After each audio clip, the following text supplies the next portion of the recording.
Hello, hello, hello. Here I am,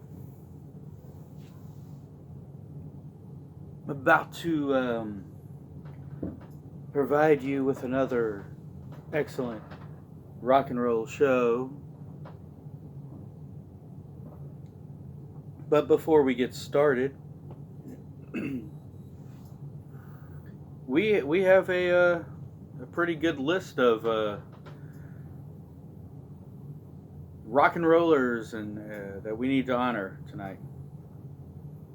The first one being Walter Lore from Johnny Thunder's Heartbreakers, or the Heartbreakers. We have Frankie Banali,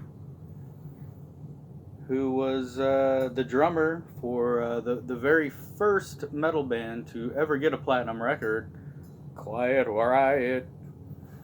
Bang your head. And then on a very sad note, we have Riley Gale from up and coming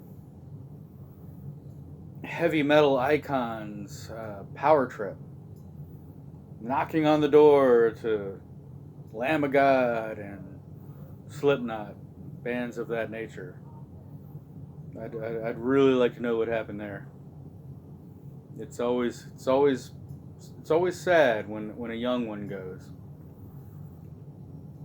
So let's honor these rock and roll stalwarts, and then we'll go ahead and get on with this show.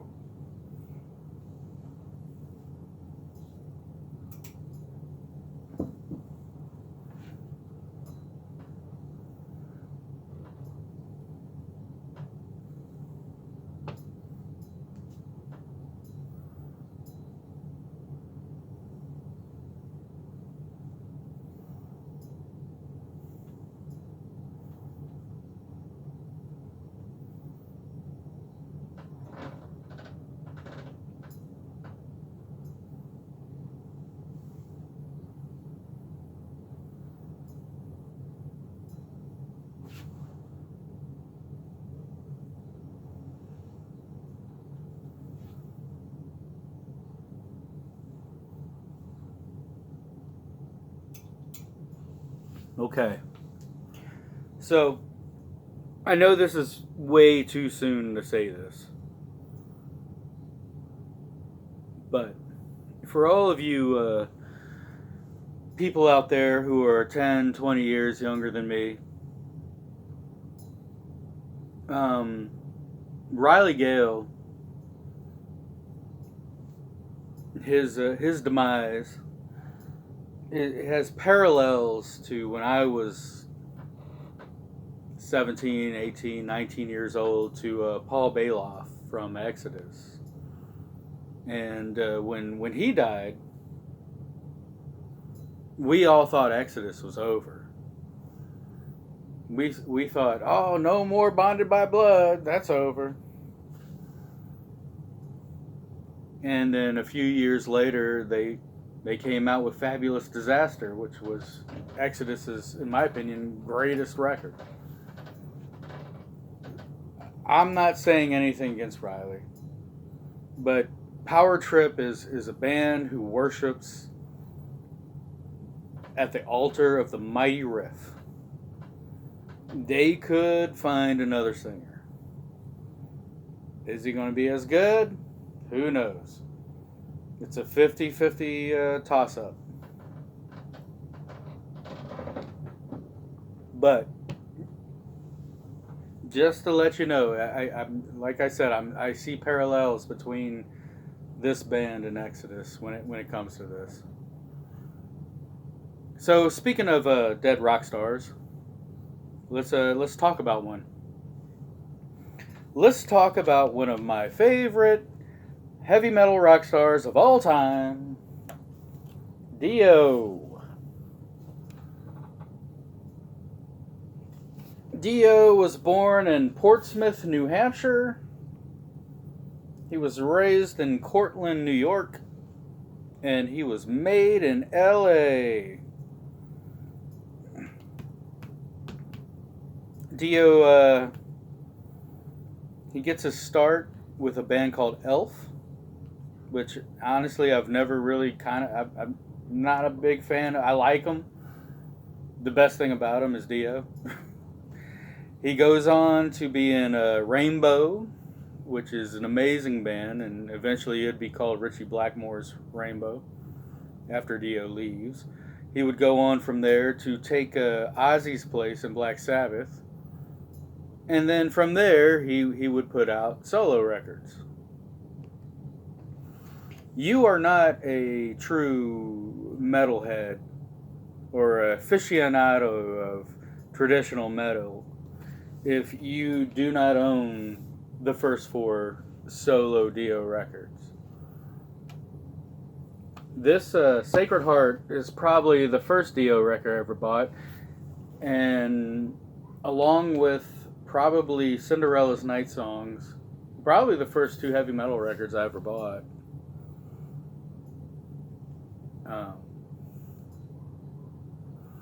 There are a lot of legends in the heavy metal genre who have passed. Legends like Diamond Darrell or Dimebag Darrell, whatever you want to say, Randy Rhoads. When Dio passed, it was a true shock to the system, because you can't replace Dio. You can't replace his voice, you can't replace his character, you can't replace his image. He was a granddaddy of heavy metal, alongside of Ozzy Osbourne, Rob Halford,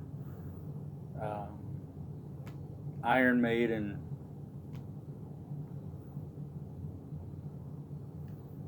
And when Dio died,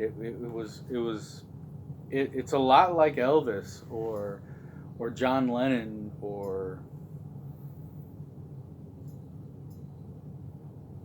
Buddy Holly or Chuck Berry. He was there at the beginning of heavy metal. He helped create what heavy metal is.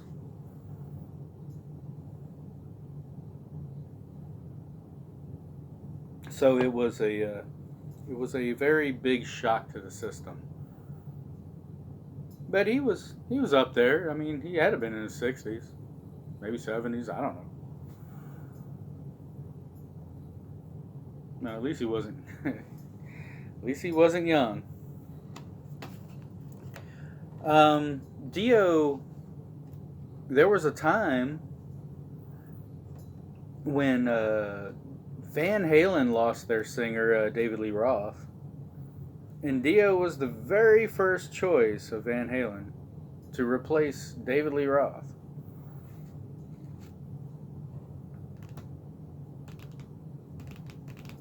Can you imagine Ronnie James Dio singing for Van Halen?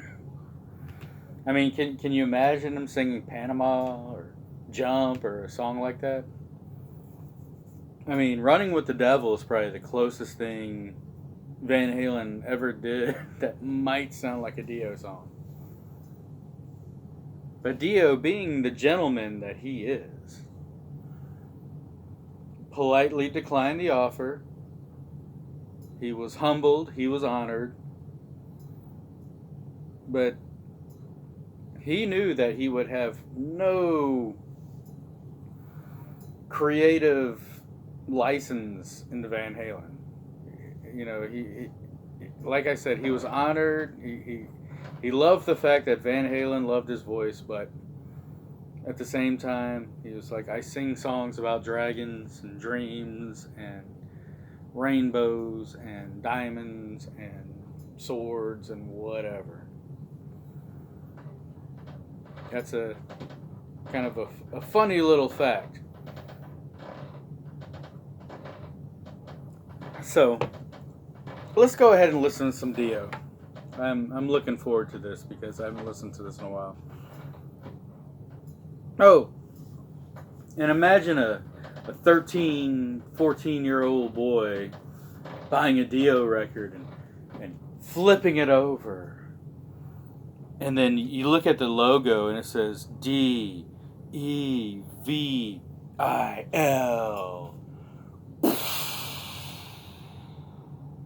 Man, that blew my mind when I found that out. I was like, ooh, Dio. What have you done?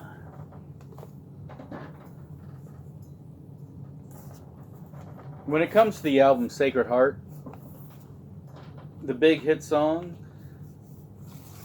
is probably the best song on this record.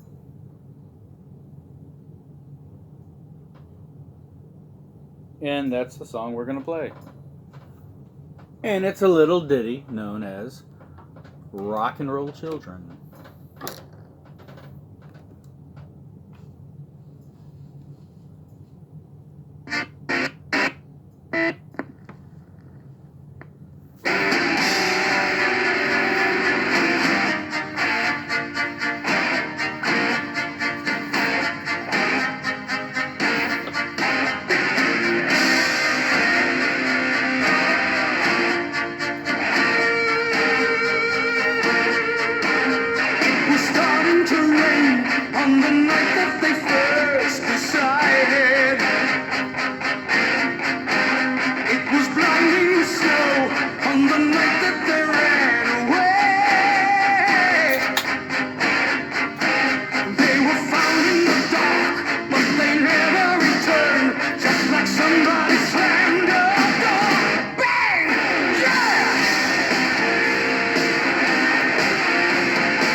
So there you go. There's some classic Dio.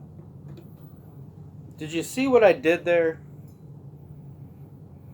I mean, these children left home.